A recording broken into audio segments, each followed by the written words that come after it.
mente e com as emoções. Muito se fala do cuidado com o corpo, com a saúde, então hoje nós vamos aprender um pouquinho mais e da necessidade que temos de cuidar das nossas emoções. Então, convido aqui a ser.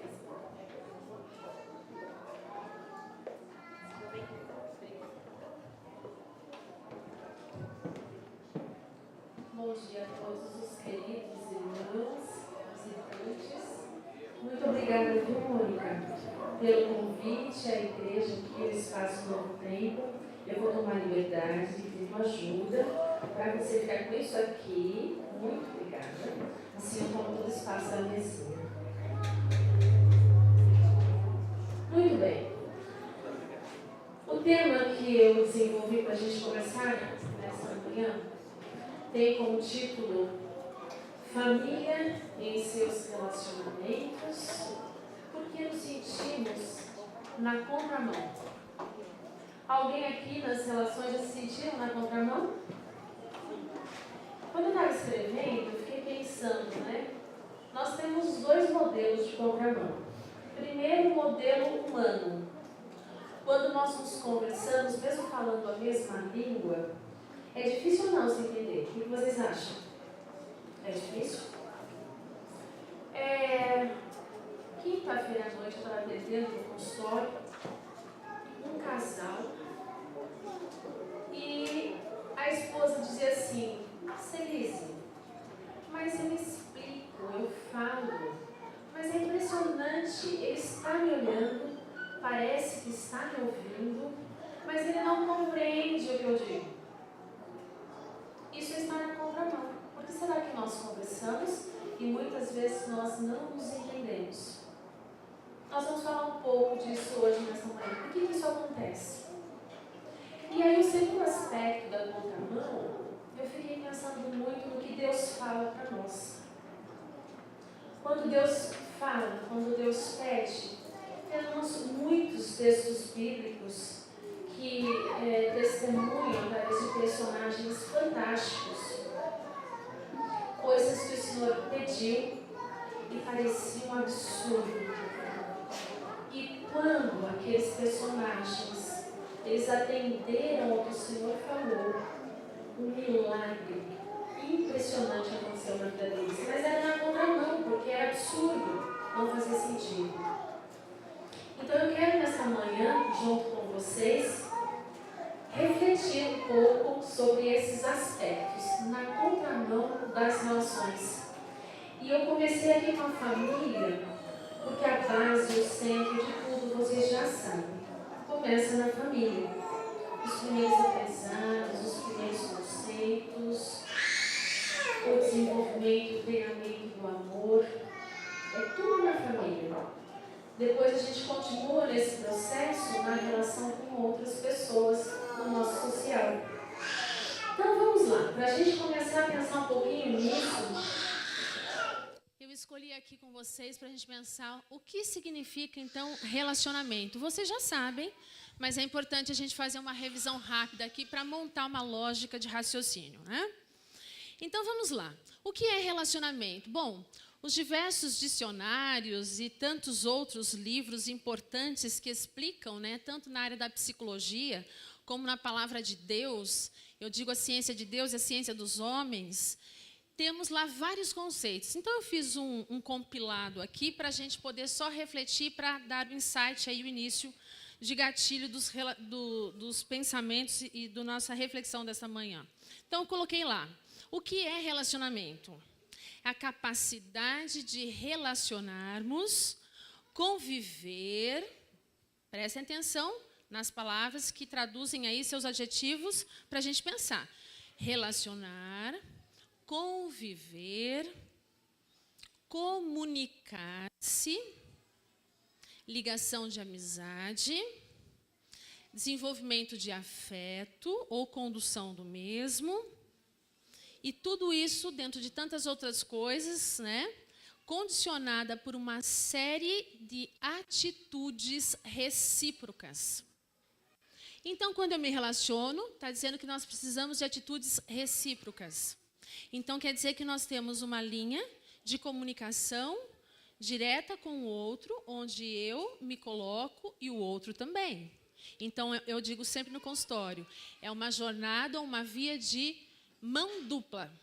Vai, volta e vai. Não tem como você se relacionar sem esse processo, ok? Seguindo essa lógica, pensei aqui com vocês em alguns modelos de famílias para a gente poder ir se identificando aqui, tá? Então, eu coloquei alguns modelos de famílias para falarmos um pouquinho de relacionamentos e comunicação. Então, eu coloquei aqui. Família alegre é um dos modelos. Vocês já viram aquelas famílias super alegres e elas são extremamente extrovertidas? São famílias altamente sociáveis, onde a casa daquela pessoa está sempre cheia. Já viram isso? É um tal de convidar gente, é um tal de entra e sai, tudo acontece dentro daquela família. E sabe o que é impressionante? Esse processo acontece de uma maneira espontânea e natural. E sabe por que a família que tem esse comportamento alegre, extrovertido, dinâmico, social? Porque os membros daquela família compõem características que faz com que as outras pessoas se atraiam e admirem essa família. Então, não é algo forçado, é algo natural. Mas pensem, para essa família ter esse traço, então significa que a mente daquelas pessoas, dos membros que compõem aquela família, tem que ter uma bagagem com conteúdos nesse sentido, ok? Muito bem. Vai pensando em qual família você se identifica aí. Família tradicional. É aquela família com muitas hierarquias, de regras, de submissões, onde os valores, eles passam a ser não simplesmente um conceito, viram um peso. Já viram isso?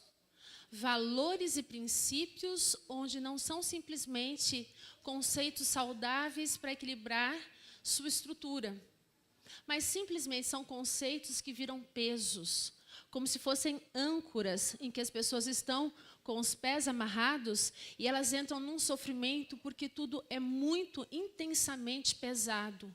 Ou tudo é pecado, ou tudo é imoral. E isso é complicado. E esses membros desse modelo de família, eles não conseguem ser leves. Você chega perto deles, existe sempre um tipo de sentimento acentuado naquela família, onde quando você entra em contato, você sente um peso. Tudo é muito sério. Existe um outro modelo, eu coloquei aqui o modelo da família ansiosa. Já viram aquelas famílias que são extremamente agitadas, explosivas, estressadas? Você vai falar ou dar um recado, a pessoa sempre está com pressa, está correndo, tudo é corrido demais, agitado demais, fala em cima do outro, não ouviu o que o outro falou, a comunicação fica desencontrada e qualquer coisa, se você olhar demais, ainda eles questionam, está olhando o quê? Qual que é o seu problema agora? É difícil conviver com pessoas assim também, não? Aí eu coloquei um outro modelo aqui, a família depressiva. É aquela família onde todos os membros têm um nível de sensibilidade exacerbada. O que isso significa? Todos têm uma tendência a achar que tudo é catastrófico, tudo é negativo, e essa família anda e funciona num nível muito pessimista. Difícil também lidar com famílias que funcionam assim. Tudo, a qualquer momento, poderá se transformar num grande problema e numa dor muito profunda. E eu coloquei aqui um outro modelo de família que eu coloquei como família liberal. É aquela família que tudo pode. Liberdade total. Parece boa essa família, né? Mas não é não. Porque nessa família, todos fazem o que querem, ninguém tem muita intimidade porque não se envolve muito nos sentimentos, na necessidade do outro. e também fica um senso no silêncio de vazio, porque parece que estão juntos, mas não estão. Porque cada um só cuida de si. Há um movimento nessa família com total liberdade, de muito egoísmo e muita individualidade. Em que desses modelos você pensou que talvez você se encaixasse? Um pouquinho de todos os padrões de modelo que eu coloquei aqui?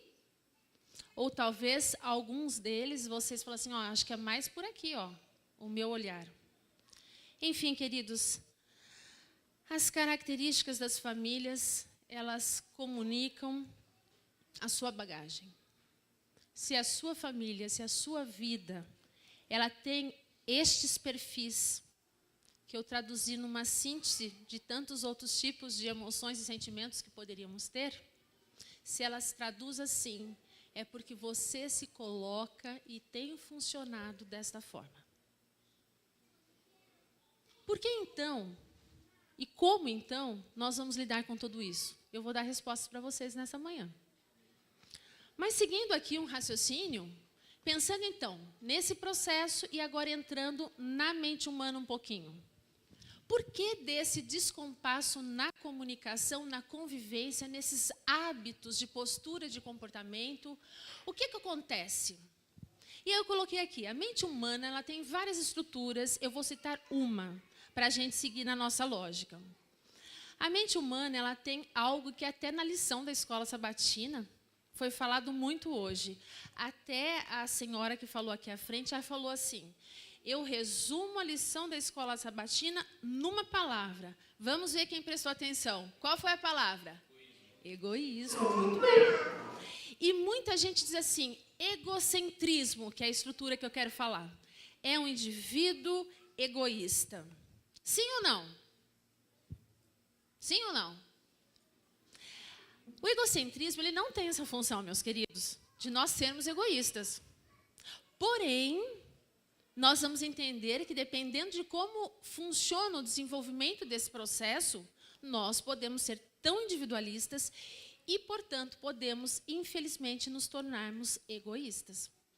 Mas o egocentrismo é um mecanismo, é uma estrutura, dentre tantas outras, onde ela vai proteger a mente humana, esse ego da pessoa, para ela poder manter traços, características de funcionamentos personais do seu eu. E isso é de Jesus, não tem nada de errado com isso. O problema é que quando esse indivíduo ele não equilibra essa estrutura de autoproteção, de funcionamento, ele pode começar a ficar nos impulsos só dos seus interesses e desejos. Ele pode começar, ou ela pode começar, a ficar altamente egoísta e individualista. Mas o que é interessante, que quando eu tenho essa estrutura egocêntrica, eu vou buscando atender meus desejos, meus prazeres, minhas necessidades pessoais.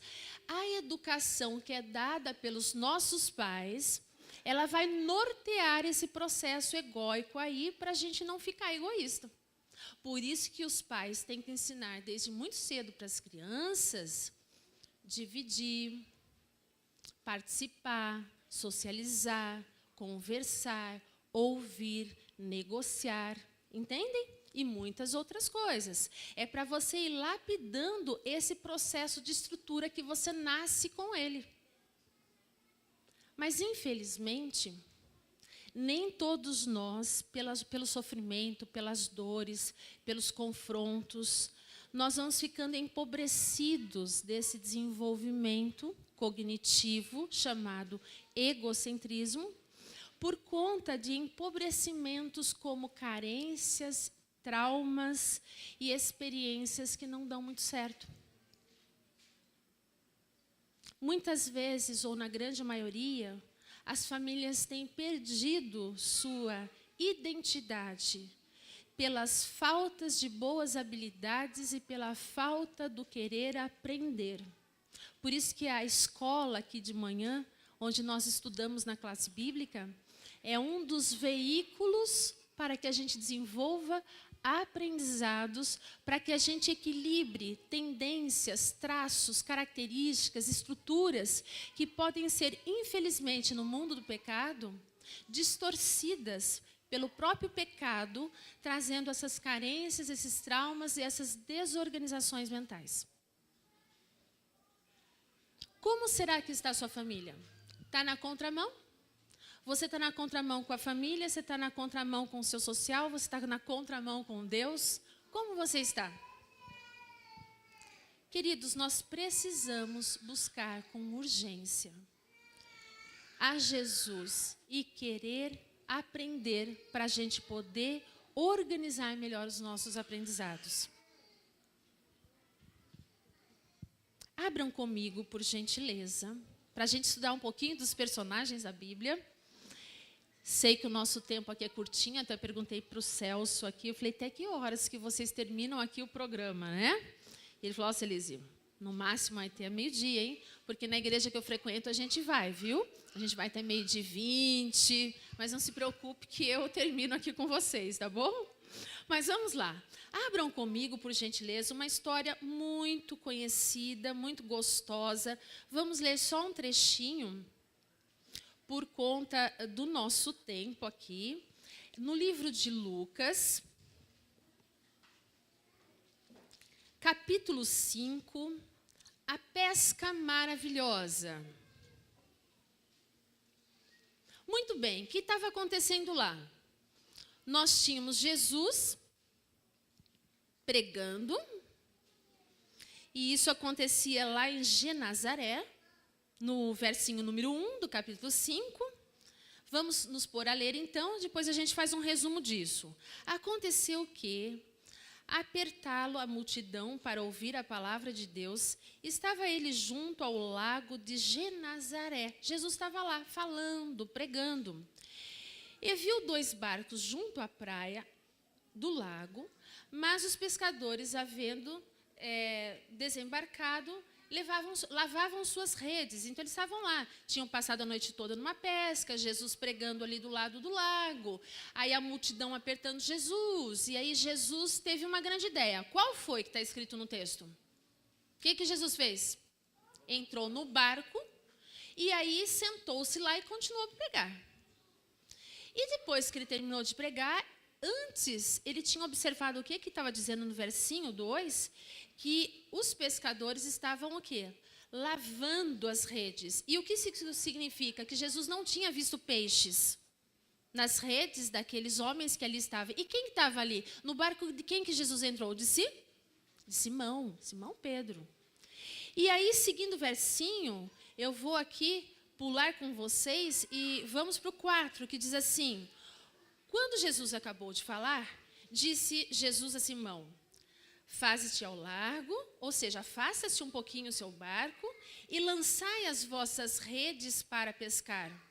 Respondeu então Simão, mestre, havendo trabalhado a noite toda, nada apanhamos, nada pegamos, mas sob a tua palavra lançarei as redes. Isto fazendo, apanharam grandes quantidades de peixes e rompiam-se-lhe as redes. Então, fizeram sinais a outros que estavam ali, ou seja, outros pescadores em outros barcos, né, para que eles ajudassem. E foram enchendo e enchendo e encheram tanto as redes e o barco de peixe que os barcos quase o quê? Quase vieram a pique, quase tombaram.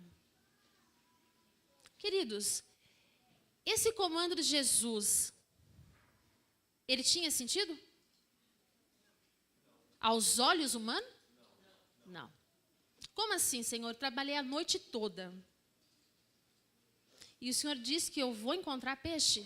Mas é fantástico quando a gente vai ao texto e a gente percebe que Simão, ele não fica questionando, mas por que o Senhor quer que eu jogue? Mas quem disse que tem peixe aí? O que ele diz aqui na palavra de Deus? Como que ele responde? Quando o Senhor fala para ele jogar as redes, o que ele pega e faz? Sobre a tua palavra eu lançarei. Então veja, vou parar um pouquinho aqui e voltar. Nós estamos montando aqui, e estamos montando, raciocínio sobre o descompasso da mente humana e como nós ficamos corrompidos, atropelados pelo pecado, e o como nós perdemos a comunicação, tanto horizontal como vertical, com o Senhor Jesus, e por conta dos traumas, por conta das angústias, por conta de tantas coisas que acontecem conosco, nós ficamos de ouvidos surdos, de mente paralisada, ficamos cegos. E quando a gente vai até Jesus, Jesus pede umas coisas para a gente que nós às vezes não entendemos. Mas quando nós nos lançamos a Ele e dizemos, vamos lá, como Simão, vamos jogar rede então, e jogamos. E essas redes vieram cheias de peixes. Vale a pena ou não vale confiar? Muito. É um treinamento, como estávamos dizendo aqui na nossa classe, para a internet, né? Então, assim, não dá para você crer, não dá para desenvolver fé, não dá para você melhorar sua relação familiar, sua relação social, se você não se colocar, não se jogar como Simão fez, em crer na palavra de Deus para você poder receber milagres e bênçãos, e não só isso, ser transformado em mente, nas suas emoções, na sua lógica, na sua razão. Isso não é fantástico? Vamos pegar um outro texto. Aí mesmo em Lucas, peguei tudo pertinho para a gente poder só refletir aqui, bem objetivamente. Vamos lá. Agora nós vamos no capítulo 10, e nós vamos na personagem, no versículo 38 até 42, nós vamos nas personagens de Marta e Maria. Todo mundo conhece essa história também. Oi? Vocês vão me ajudar logo mais aqui no sermão, tá bom? Vamos lá. Marta e Maria. Vocês conhecem a história, Jesus também caminhando, estava pregando muito bem, chegou numa localização lá, num povoado, onde ele se hospedou na casa de quem mesmo? De Marta e Maria. E olha agora como nós nos tornamos petulantes e inadequados quando nós temos essa mente inquieta, perturbada por aprendizados conceituais errados, aos olhos deste mundo de pecado. Vamos no verso 40. Marta, agitada, porque Jesus chegou em sua casa, e quando você recebe hóspedes, o que você faz? Agendar uma geral na casa ou não dá? Eu dou na minha. E eu entendo que todos fazem isso. A gente quer trocar a toalha do banheiro, a gente quer deixar as almofadas do sofá, né, organizada. A gente vai lá, se tem uma loucinha na pia, a gente corre dar uma lavadinha, né? Se bobear, ainda pega um pano de chão, nós mulheres brasileiras, passa um paninho rápido ainda para tirar aquela poeirinha que está meio solta, né? O mais rápido possível. E eu fico pensando que, além disso, o fazer alguma coisa, hoje nós compramos, né? Algumas coisas nós compramos, outras nós fazemos, mas na época aqui da nossa querida Marta, né, nós não tínhamos, né, essa chamada rápida de comida até a nossa casa, nós não tínhamos aí meios de comprar a comida, era tudo mesmo braçal, era feito. E eu fico pensando aqui, Marta, querendo dar o melhor para Jesus. Enganam-se vocês, se vocês acham que Marta era uma pessoa egoísta, só estava pensando nela. Não, ela estava trabalhando para dar para Jesus. Ela queria receber aquele hóspede da melhor maneira possível. E aí no versinho 40, ela diz assim, muito agitada, né? Marta agitava-se muito de um lado para o outro, ocupada em muitos serviços, e então se aproximou de Jesus, e o que ela disse? Senhor, não te importas de que a minha irmã tenha deixado que eu fique a servir sozinha? E olha o que ela fala, ordena-lhe, pois que venha para me ajudar. Petulante ela, né? Nós fazemos isso ou não? Fazemos. E aí o que Jesus pega e diz com muito amor e carinho, Marta, Marta, andas inquieta e te preocupas com muitas coisas. Em resumo, você se preocupa demais, Marta. Se aquieta. Entretanto, pouco é necessário, ou mesmo só uma coisa era necessária. Maria, pois, escolheu a boa parte, e esta não lhe será o quê?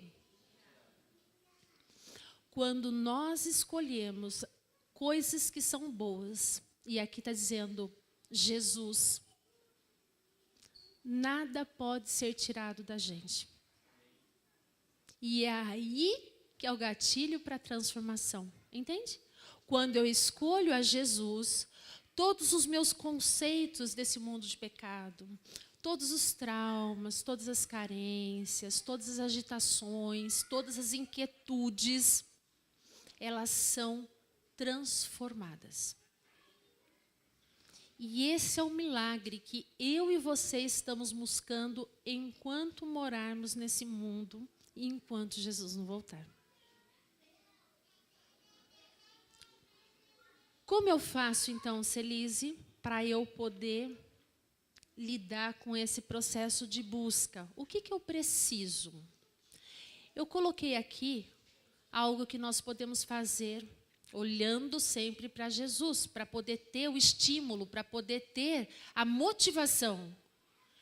O Espírito Santo, ele vai te incomodar positivamente para você ter a capacidade, as habilidades. E eu coloquei aqui alguns aspectos para a gente, para eu e você, termos uma atenção. Eu coloquei aqui caminhos de construção. Como eu desenvolver algumas habilidades. E a primeira que eu coloquei aqui é interesse. A famosa palavrinha empatia. Interesse, eu preciso ter interesse pelo próximo. Na sua casa, você tem interesse pelo seu esposo, pela sua esposa, pelos seus filhos? Ou a gente está naquela linha da família liberal? Ou o contrário? Naquele outro modelo de família que eu mando, o restante baixa a cabeça e obedece. Como que está? O interesse é o verdadeiro acolhimento ao próximo. E como que eu faço isso? Eu só posso fazer isso, primeiro, ouvindo. E eu digo no meu consultório que o ouvir é um exercício muito sério. Tem que fazer academia para aprender a ouvir. Por que academia? A gente não fala que academia é ir lá e o indivíduo fica lá, treinando os músculos, parte a parte, passo a passo. Assim é com relação ao ouvir. Você precisa treinar o ouvir. E como que eu faço isso, Celise? Simplesmente deixa o outro falar. Você deixa o outro falar ou você fala em cima? Principalmente nós, né, em casa. A pessoa está terminando uma frase assim, eu já sei, aonde você vai chegar, o que você vai falar, eu já sei. Não, nós não sabemos. Porque toda hora nós estamos em processo de mutação, de construção, desconstrução e de mudança.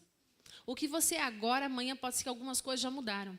E tem que ser assim porque isso é vida, isso é energia, isso é inteligência e isso é dado por Deus. Então, o treinar, o que é mesmo ouvir? O que eu tenho que fazer de academia? Academia a vida inteira, até morrer. O que eu tenho que fazer, então? Ouvir, e para isso, eu tenho que fazer o que mesmo para ouvir? Deixar o outro falar. Se você não deixar o outro falar, você não vai ouvir. Agora, tem um outro truque e um outro detalhe. Enquanto o outro fala, eu não posso pensar em outra coisa. Você já pensou se eu, como psicóloga, estivesse no consultório, enquanto o paciente fala, eu estivesse pensando em outra coisa? E o paciente lá falando. E o paciente lá falando. E eu lá, né? Olhando e pensando na minha vida, no que eu tenho que fazer, onde eu vou passar. Já pensou? Por que não dá para a gente fazer isso? Porque depois que o paciente para de falar, eu tenho que falar. E se eu não falar, vai ficar meio esquisito, né? Imagine se ele parar de falar e eu não souber o que falar. Muito estranho, né? Então, nós, profissionais da saúde mental, nós temos que ouvir. Enquanto eles falam, a gente tem que se esforçar para entender o que eles estão falando. E enquanto a gente vai ouvindo, entendendo, a gente vai pensando e vai construindo raciocínios para falar depois para eles o que eles precisam ouvir. E vocês têm que treinar isso também. E isso tem nível de interesse altíssimo pelo outro. E isso é modelo de Jesus. Jesus se interessa por você e por mim. Por isso morreu na cruz. Agora, vamos para o outro item. Construindo caminhos para melhorar essa cognição, esse processo egóico nosso. Eu coloquei o próximo item, posicionamento e diálogo. Quando eu me posiciono, eu falo com outros dos meus projetos, das minhas intenções, daquilo que eu entendo, penso, sinto. Fica mais fácil ou não construir uma relação saudável? Muito. Eu fico entristecida e muitas vezes até espantada como tantos casais têm relacionamentos tão íntimos e não conseguem falar para o outro que pensam. Não é estranho? Beija-se, faz carinhos, mas não fala. Não é estranho?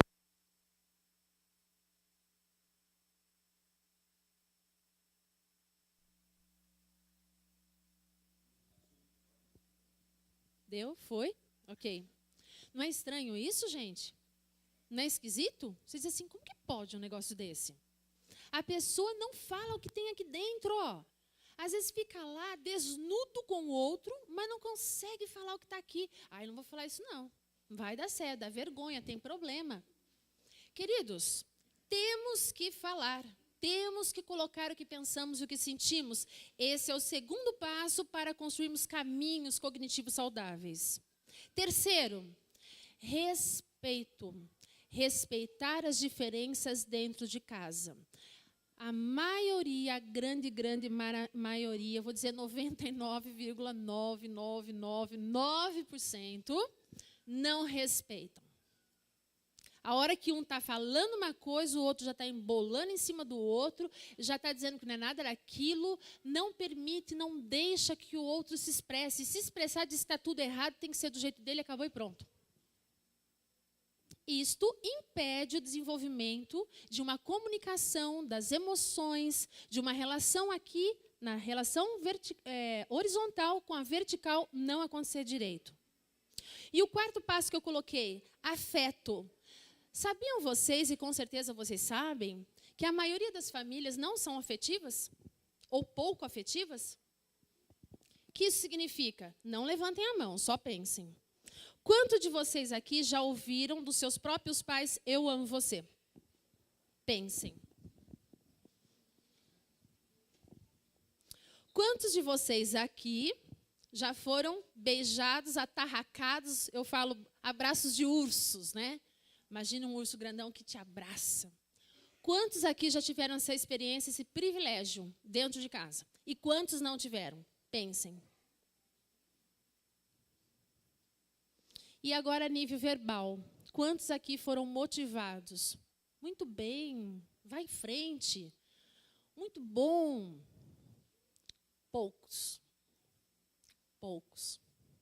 Então, eu coloquei como um elemento, um ingrediente importantíssimo a questão de você desenvolver afetos, elogiar, ouvir, abraçar, mostrar os seus estímulos de interesse pelo outro. Tudo isso é importante, porque tem um detalhe. Se você não der afeto, tudo que se fala joga no lixo. Sabiam disso? Pais que têm as crianças pequenas, vocês querem incutir conceitos? Deem afeto. Se vocês não derem afeto, o que vocês falam é vão, se perde. Na igreja, na congregação, na escola, no trabalho, vocês querem ter amizades saudáveis? Além do seu conteúdo interno, dê afeto. Se você não der afeto, você não vai conseguir construir vínculos de intimidade com ninguém. Aí vocês podem perguntar assim, Celise, mas você não falou que 99,9999 quase não demonstra afeto? Disse. Então, eu faço parte desse monte de 999. Ok. Treina. Bora. Nós somos inteligentes, Deus nos capacitou para isso. Vamos embora treinar. Nós estamos aqui conversando disso. Como é bom ter a oportunidade de aprender. E aí você poderá fazer total diferença e até ser muito mais uma ferramenta especial na mão de Jesus. Vamos repetir para encerrar esses itens aqui? 4. Interesse, ouvir. Só que para ouvir eu tenho que fazer o quê mesmo? Escutar. Deixar o outro falar. Muito bem. O que mais? Posicionamento. Falar o que eu sinto, o que eu penso. Respeitar. E, por fim, afeto. Ok? Muito bem. Do que o lar e a família, então, precisa? Quais são as bases, então, bem enxutamente, para a gente poder manter esses 4 itens interiores? Amor é o lugar, e deve ser o lugar mais atrativo no mundo, a minha casa. Se a minha casa não for o lugar mais atrativo do mundo, é porque tem alguma coisa errada na minha casa. Tem muita gente que eu atendo no consultório que odeia a casa. Faz de tudo para chegar só para dormir, porque não tem dinheiro para pagar um outro lugar para morar. Por isso, tolera e fica lá. A casa tem que ser um lugar abençoado, tem que ser um lugar bom. E se não estiver ainda tão bom, não tem problema. Nós vamos treinando para a gente conquistar, para que esse ambiente, esse lugar, seja um lugar bom. O outro passo que eu coloquei aqui é a ordem. Uma família sem ordem, sem organização, sem regras de convivência, de praticidade, não vai conseguir também se entender numa relação afetiva, social, familiar. O outro item que eu coloquei aqui, eu tenho que desenvolver muitíssimo as minhas percepções para com o outro.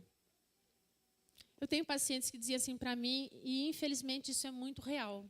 Pacientes com doenças crônicas, eles são abandonados pela família dentro da própria casa com relação aos seus aspectos emocionais. Os pais, os irmãos, estão tão acostumados de ver aquele indivíduo sofrer, crise, crise, crise, crise, que eles se acostumam com a dor do outro. E sabe o que acontece? Absolutamente nada. O indivíduo fica sozinho, sofrendo, e a família não se envolve muito mais. Acha que aquilo é normal, acha que aquilo é chilique, acha que aquilo ali... Enfim, é uma manha, é um mimo, é um dengo. Por isso que tem tanta gente que morre por aí e depois as pessoas dizem assim, nossa, mas era tão normal, não sei o que aconteceu. Prestou atenção, desenvolveu aqui a percepção para ver o que o outro está sentindo? Queridos, as necessidades de perceber o outro é muito importante. E não é só dentro de casa, não, fora dela também. Outro dia eu estava num banco, precisei ir para um banco, não era o banco que eu, enfim, uso, e estava lá com a famosa senha, né, aguardando, banco sempre tem fila, né, e eu estava ali e observando. E eu vi um senhor e uma senhora, eles não estavam juntos, mas eram pessoas idosas, e eu percebi que eles olhavam para a senha, olhavam para o monitor, e eles não eram chamados nunca. E quando eu cheguei, tinham várias pessoas à minha frente, e todos da minha frente foram, e eles não foram chamados. E eu falava assim, ué, tem alguma coisa errada nisso. Aí, quando foi a minha vez, eu fui até, enfim, as moças que ali estavam atendendo, e depois que ela me atendeu muito brevemente, eu falei assim para ela, viu, eu posso lhe pedir um favor? Claro. Olha, tem alguma coisa errada acontecendo. Tem um homem e uma mulher, senhor e senhora, eles estão aí pelo menos uns 15 minutos. E todos que estavam à frente deles passaram. E eles continuam lá, de duas uma. Ou são analfabetos, ou pela idade se perderam com os números e não conseguiram acompanhar o ritmo aí das senhas. E aí a mulher prontamente falou para mim, não, tudo bem. Eu falei, vou chamar os dois então, pode ser? Pode. Fui até lá, cheguei perto deles, disse, venham comigo. Eu estava parecendo a moça do banco, né? Funcionária do banco. E aí chamei os dois, eles vieram, falei, a senhora aguarda aqui, o senhor vem aqui. Aí chegou lá, adivinha o que tinha acontecido? O que vocês acham que aconteceu? Eles se perderam, não viu o número lá e estava lá com o númerozinho olhando para o painel e olhando para o monitor, olhando para o papelzinho. Queridos, agora eu volto aqui. Eu não estou dando esse exemplo para dizer que eu sou melhor que ninguém. Mas eu vou voltar no item. Amor, interesse, respeito. Então, é só dentro de casa que a gente tem que treinar? Não. O que aquelas pessoas eram minhas? Nada. O que eu ganharia em fazer alguma gentileza para eles? Nada. De uma maneira humana, né? Nada. De uma maneira humana, no pecado, a gente nunca ganha nada com os outros. De verdade, com os outros, a gente só ganha prejuízo. Mas em Jesus e com Jesus, mesmo a Celise sendo pecadora, e vocês também, nós podemos ganhar algumas coisas. Sermos bênçãos. E aquele casal de velhinhos foram atendidos. Como você anda pelas ruas? Com tanta pressa a ponto de tropeçar nas pessoas e não vê-las? Como que é a sua fisionomia quando você anda pelas ruas? Você cumprimenta as pessoas ou você acha que isso é perder tempo? Como você lida com as coisas? Muito bem. O próximo item eu coloquei aqui, limites, porque isso também é muito importante. E o último item, flexibilidade. Então, aqui, as bases de um lar num processo de construção para a minha cognição estar melhor. Eu preciso do amor, da ordem, da percepção, dos limites para saber até onde eu posso ir para não atropelar. E eu preciso também ter flexibilidade. Saber quando sair de cena, saber quando eu entro em cena, saber quando abrir mão, saber quando não abrir mão, para que eu possa negociar, conversar, me comunicar com as pessoas. Agora, então, vocês vão me ajudar, Celso. Vamos lá. Eu gostaria, para a gente terminar esse momento, eu gostaria de falar sobre os princípios do reino de Deus para nós humanos. Eu vou precisar de algumas pessoas da plateia aqui, do nosso auditório, para me ajudar com versículos bíblicos, para a gente reforçar os passos da família no reino de Deus. Então, uma pessoa que leia para mim, por gentileza, Marcos 12, 30. Celso, identifica quem vai ler. Marcos 12, 30 e 31. Rapidamente, meus queridos, que nós temos vários outros textos. Uma outra pessoa que vai ler para mim, Salmos 143, 10. Uma outra pessoa, quem quer erga a mão? Aqui, Celso, depois é ela, ó. Uma outra pessoa que me leia, por gentileza, Gálatas 5, 22 e 23. Quem pode ler Gálatas para a Celise? E para nós todos aqui juntos. Gálatas, quem pode ler Gálatas? Ele é Gálatas? Quem que é Gálatas? Ali? Ok. Aí o próximo, eu preciso que me leia Lucas 14, 11. Uma outra pessoa? Ali? Muito bem. Agora uma outra pessoa, para Provérbios 3, 5 e 6. Ok? E eu vou pedir que alguém próximo ao Paulinho, que vai ler Provérbios, eu preciso de Jeremias 17, 7, que é junto com o Paulinho. O Paulinho lê um, para agilizar, o outro lê o outro. Quem que pode ler para mim Jeremias? Logo depois do Paulinho? Jeremias. Lá no fundo, Celso, aí levantou vários lá, daí você vê quem que vai ler. E para terminar, eu preciso de Salmos 34, 8 e Salmos 37, 5. Quem pode ler para mim Salmos, os últimos versinhos? Oi? Gálatas, os 5, frutos do Espírito, 22 e 23. Eu vou repetir depois um a um. Achamos já Salmo? Quem que vai ler Salmos? Ali? Tá. Então, agora, conforme eu for falando, eu vou chamando vocês para lerem os versículos e vocês vão me ajudando para a gente concluir a nossa reflexão dessa manhã sobre os princípios do reino dos céus para a família dentro da nossa relação, da nossa comunicação, das nossas afeições e do nosso modelo afetivo. Vamos lá, então. O primeiro, então, Marcos 12, 30 e 31. Quem ficou com Marcos? Ali, então, vamos lá. Amarás, pois, o Senhor teu Deus, de todo o teu coração, de toda a tua alma, de todo o teu entendimento e de toda a tua força. E o segundo é: amarás o teu próximo como a ti mesmo. Não há outro mandamento maior do que estes. Muito bem. Qual que é o mandamento maior, então? Amar o próximo. Então, o que comanda o amar ao próximo? O amor. Então, guardem isso. Princípios do reino de Deus para a família, para as relações. O amor, acima de tudo. Seguindo, Salmos 133, 10. Aqui na frente, Celso. 130. Salmos 143, me perdoe. Salmos 143, versinhos 10. Vai lá.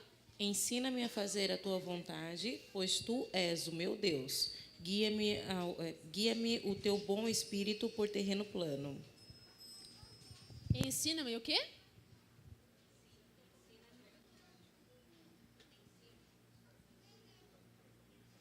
Pode falar sem o microfone mesmo. Ensina-me a fazer a tua vontade. Ensina-me a fazer a tua vontade. O que isso significa? Que eu tenho que obedecer. Então, eu tenho que amar, eu tenho que obedecer. Para obedecer, eu preciso conhecer o que Jesus diz para mim e para você. Muito bem. Seguindo, agora o Gálatas aqui, ó. Gálatas, que são os frutos do Espírito, né? Vamos lá, o fruto do Espírito. Gálatas 5, 22 e 23. Mas o fruto do Espírito é amor, gozo, paz, longanimidade, benignidade, bondade, fé, mansidão, temperança. Contra estas coisas não há lei. Queridos, é esta lista toda que a gente tem que fazer. Eu resumi aqui, ó. Eu tenho que ter, então, um treinamento, uma habilidade para as nossas disciplinas de autocontrole. Então, é disciplina própria, autocontrole. Eu tenho que treinar tudo isto que foi falado no fruto do Espírito. É possível ou não todo dia? É possível. Vamos lá, vamos seguir. Um outro, Lucas 14, 11. Quem ficou? Ah lá, Lucas 14, 11.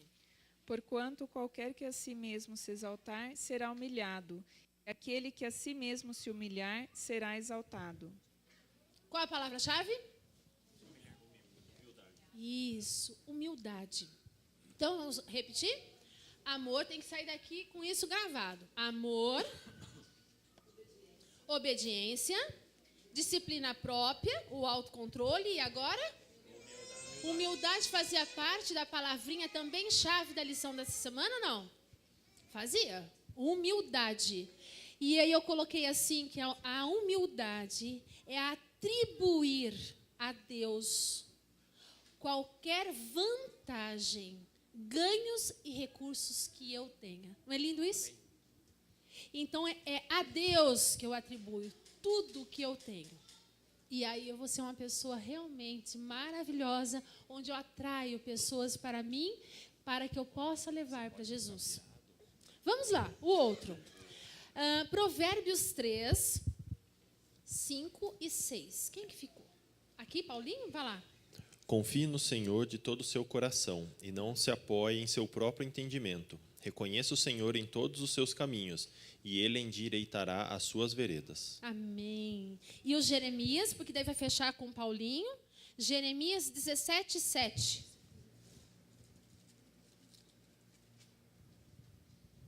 Jeremias 17, 7 diz: Bendito o homem que confia no Senhor e cuja esperança é o Senhor. Amém. Então, o que eu tenho que fazer? Qual que é a palavra-chave? Confiar. E para confiar, eu tenho que depender. Então, eu só posso confiar em Deus quando eu entendo o plano dele na minha vida.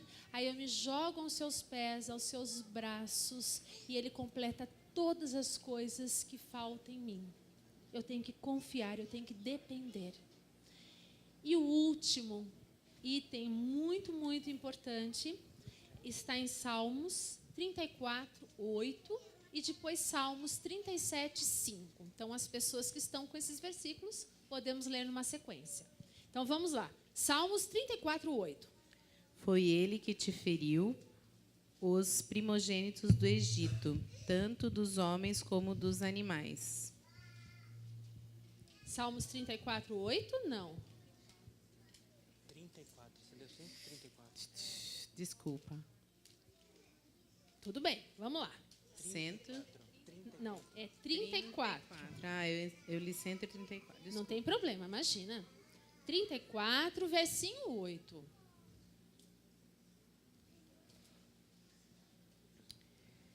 Vamos lá. Provai e vede que o Senhor é bom. Bem-aventurado quem nele se refugia. Muito bom. Amém. E o Salmos 37:5? Quem que ficou? Vira aí, já leu 5. Senão você mesmo pode ler, meu amor. Entrega teu caminho ao Senhor, confia nele e ele tudo fará. O que nós temos que fazer? Entregar. Entregar o quê? O braço? A perna? Entregar o cabelo que a mulher tratou, cuidou, passou um monte de produto para ele ficar lindo, brilhante? O que eu entrego para Jesus? Eu entrego tudo. Eu entrego mente, corpo, espírito, eu entrego tudo a Jesus. Vamos relembrar então? Coloquei aqui, foram 6 itens, hein? Vamos lá, o primeiro, qual é? Amor. Segundo? Obediência. Terceiro? Isso, a disciplina própria, o autocontrole. Depois, o quarto? O quinto? Confiança. O sexto? Entrega. A entrega ao Senhor. Vocês concordam que se a gente seguir esses passos e formos treinando, como Gálatas deu para a gente, vários exercícios que a gente pode fazer? Longanimidade, benignidade, mansidão, domínio próprio, amor. Se nós fizermos isso todos os dias com Jesus, vamos ou não vamos ter uma mente e uma família melhor? Vamos. Esses princípios devem ser aplicados no relacionamento da vida cristã por cada um de nós, todos os dias. O apelo que eu faço a vocês, eu peguei um trechinho que eu gosto muito desse livro, que diz que é Parábolas de Jesus, na página 189, que diz assim: Cristo ensina que a salvação não é alcançada por procurarmos a Deus, mas porque Deus nos procura. Bonito, né? Parábolas de Jesus. Vou ler de novo para vocês. Cristo ensina que a salvação não é alcançada por procurarmos a Deus, mas porque Deus nos procura. Amém. Queridos, arrependimento, santificação e reforma não são a base da aceitação de Deus, mas é o resultado dela. Vou repetir o que eu escrevi. O arrependimento, a santificação e a reforma não são a base da aceitação, do aceitar Jesus na sua vida, dele te buscar, mas é o resultado daquilo que você pratica. E Jesus não vai fazer a sua parte. Ele está esperando. Ele já morreu na cruz. Ele está esperando você fazer a sua parte. Ele te deu estruturas para que você consiga fazer isso. E o meu apelo final para vocês nesta manhã de sábado é: vamos trabalhar juntos, vamos vigiar, para que a santificação e a reforma, elas possam acontecer em nossos lares, na nossa vida, na nossa mente, todo santo dia. Não precisamos vir só à igreja ou ao Espaço Novo Tempo ou a qualquer outro lugar que vocês pensem para a gente achar que a gente só lá pode praticar boas ações, bons comportamentos. Nós temos que praticar, nós temos que viver todos os dias, seja em casa, seja na rua, seja com o vizinho, seja, enfim, em qualquer lugar que você esteja. E se a sua mente, seu coração estiver preenchido de todo esse ensinamento de Jesus, você vai conseguir abnegar, abrir mão daquilo que é seu, como homem no pecado, de uma mulher no pecado. Vamos orar por essa reforma? Vamos orar para que possamos ter um lar santificado? É o meu desejo nesta manhã, que você, que os nossos lares, eles possam ser lares dedicados ao Senhor, e que Ele possa nos ajudar a motivar-nos diariamente, a nossa mente iluminando através do Santo Espírito, para que eu possa ter discernimento, entendimento, mas para isso você tem que buscá-lo, porque Ele não poderá te alcançar se você não buscar a Jesus. Que Deus nos abençoe nessa manhã e que eu e você possamos treinar constantemente para que esse descompasso ele possa diminuir e que a gente possa ser mais semelhante a Jesus e que a gente possa também trabalhar para apressar a volta de Jesus. Amém? Que Deus abençoe a todos nós nessa manhã. Amém. Vamos nos colocar todos em pé?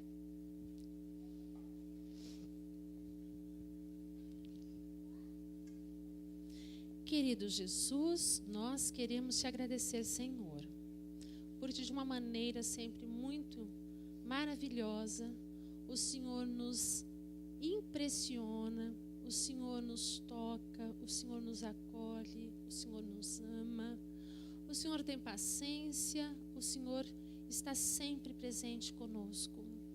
E nós rogamos aqui nesta manhã de sábado, Senhor, que possamos sair daqui cheios do seu Santo Espírito, motivados, Senhor Deus, para que tudo que tiramos da tua palavra nesta manhã de sábado, possamos colocar como algo importante, como objetivos, como metas, como projetos em nossas vidas, para que possamos, Senhor Deus, estarmos mais próximos de ti e mais semelhante a ti, Senhor.